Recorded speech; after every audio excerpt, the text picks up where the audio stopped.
Hello, everyone. Welcome back to Block Bytes.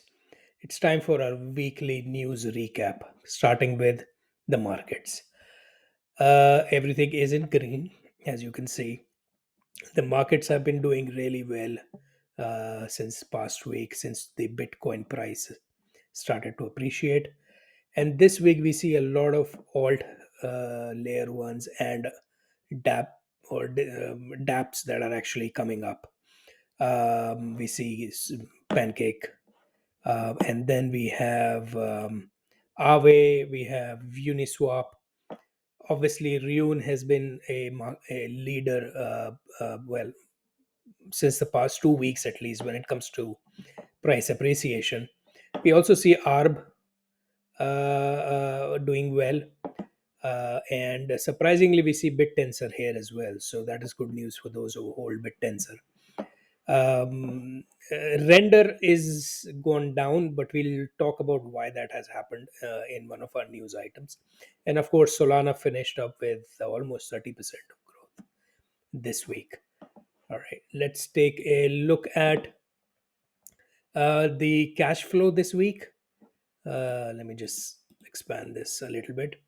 This week, just look at this. Last week, we saw this big candle, positive inflow of money coming into the crypto space. This time it has been the biggest inflow of around 326 million, the largest single week of inflow since July 2022, right? Since almost more than a year. So this is amazing. This is a big news. Is this a trigger? Is this an indication that the bull market is here? I don't know, but it's certainly positive news. No wonder the market is all in green. So that is how the market has been doing so far. Let's move on. The big news again this week was that the crypto space celebrated 15 years of Bitcoin.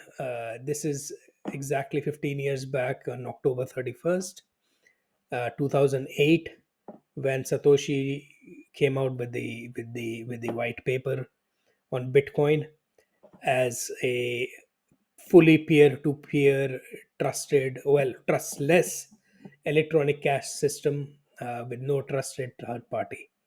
So you can find the link of the white paper here if you have not gone through it yourself.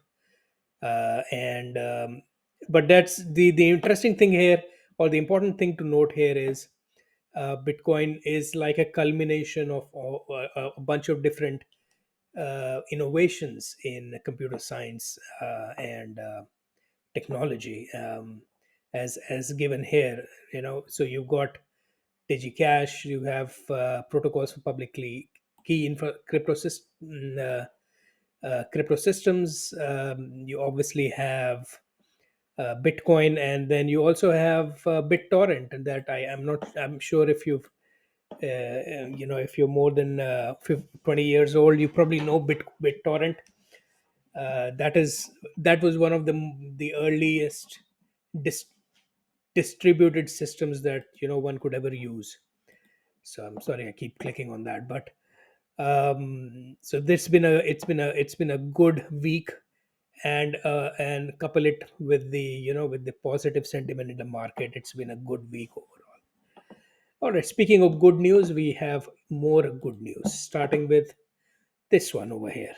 Finally, it's time that this guy is put behind bars, and the jury in the case has found Sam Bankman-Fried guilty of all the charges. Some of these charges include wire fraud, securities fraud, commodities fraud, and money laundering. Right. So, um, yeah. So finally, this saga is now complete, and just like what everybody expected, this person will be put behind bars for good. So that has been another great news for the market. Speaking of getting rid of bad actors, SafeMoon, which is a cryptocurrency, well, I didn't know about this, but it goes well with the theme of putting bad actors and clearing the swamp, as Donald Trump used to say, in the crypto space. Um, SafeMoon is a cryptocurrency, and its founders were also found guilty of exactly the same type of fraud, committing securities fraud, conspiracy to commit wire fraud, and money laundering. Right. So these folks will be spending the rest of their lives behind bars as well. So amazing, good news all around. Now, just as a side note, there was a lot of crypto back and forth between one set of people, you know, saying that, some of the people said that nothing is going to happen with SBF, but I think this is the SBF story has proven beyond doubt that the judiciary system in the US is absolutely in safe hands, and it works. And not only that, I think it has set up a precedent for future um, for future instances like this. So whoever out there is thinking of committing a fraud, this should come as a lesson to them. So like, it's time to stop doing that and think about what you're exactly doing, right? So um, speaking of good news, well, this one is not so good news, but again, as if you're in the crypto space, you know that nothing is this is all not unsuspected. Last week we talked about another Telegram trading bot Maestro getting hacked. This time it's Unibot, which is probably the most popular Telegram trading bot out there. I know nothing about this because I'm not a trader.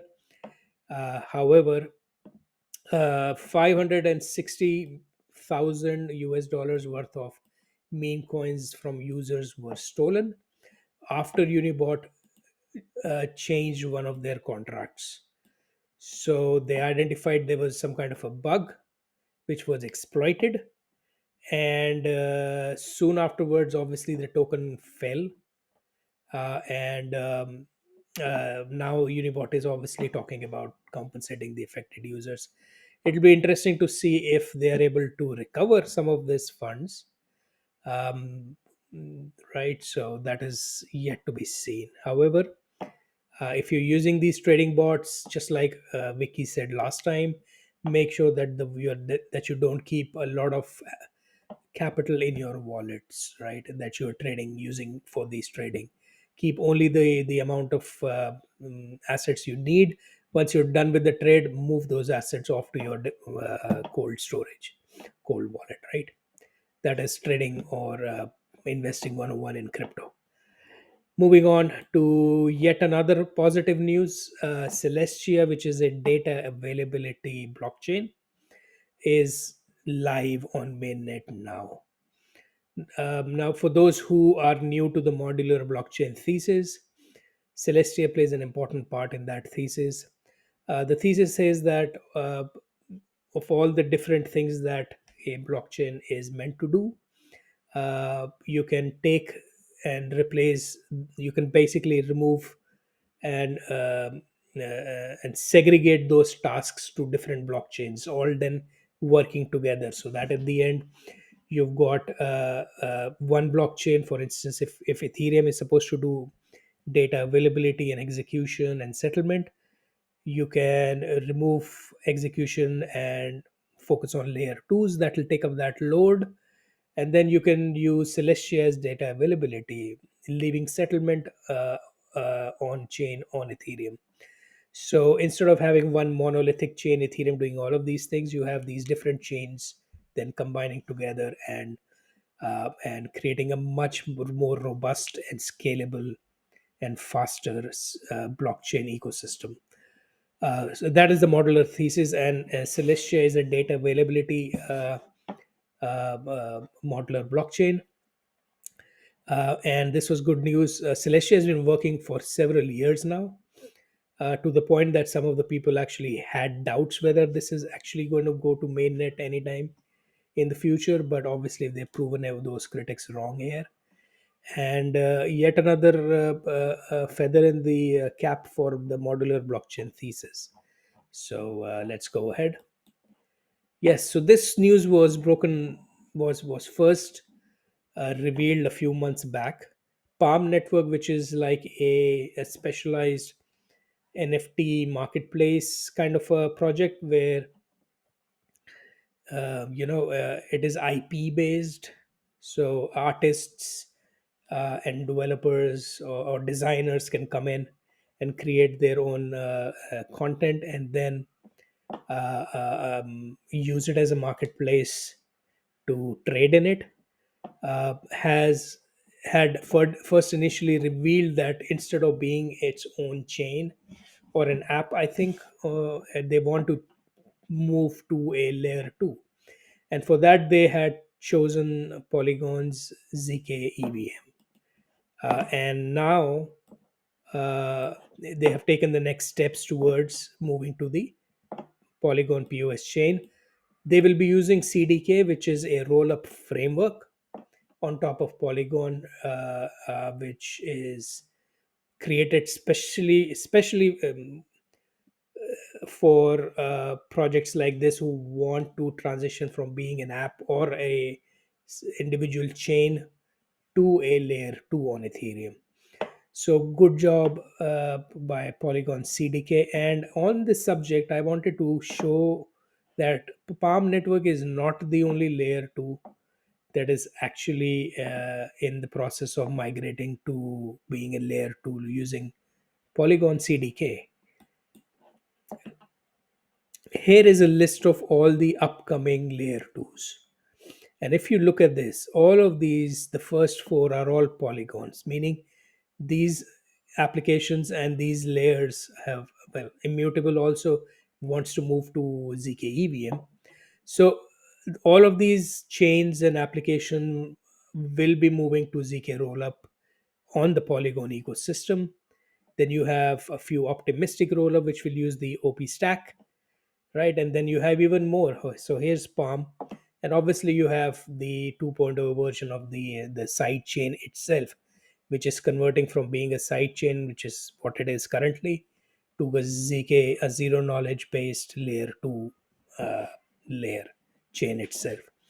So amazing news for Polygon. So many applications are now trying to to move towards becoming a layer 2, and they're obviously interested in using ZK technology, and Polygon seems to be the project that they all want to use. Finally, in the last good news of the week, Render Network, which is a decentralized compute network, has got a decentralized GPU network, especially for um, rendering high quality images and videos. And there are several big movie animation studios that use Render. This decentralized network has successfully transitioned from Ethereum to Solana, right? Great news for Solana, obviously. And I think Render made the right decision here. Let's see what the reason for this decision was. According to Render, Solana's incredible speed, low cost, and commitment to web scale architecture made it a perfect fit for the Render network as we continue to build scalable and decentralized metaverse infrastructure. For those who know a little bit about Solana, Solana is the destination chain for decentralized physical infrastructure or DePIN type projects. And Render is one of those projects, so it makes complete sense for them to make this transition. So, best of luck to Render. And obviously, this is another big feather in the cap for Solana. However, this had a unpredictable negative impact on the price of the Render token. As we saw there in the beginning, I hope I can pick it up again. Oh, here we go. Render token actually came down since this announcement was made, right? So this is an example of how sentiment can actually go against the or rather mainstream sentiment can actually go against the projects and the decision the projects have taken. But I think this is the wrong decision. I think Render knows what they're doing, and they've taken the right decision. So that is all I have for you in this week's news. I hope you liked this episode. I don't have Vicky with me today, but he will be with us next week. Till then, I want to say goodbye, and I hope you like this video.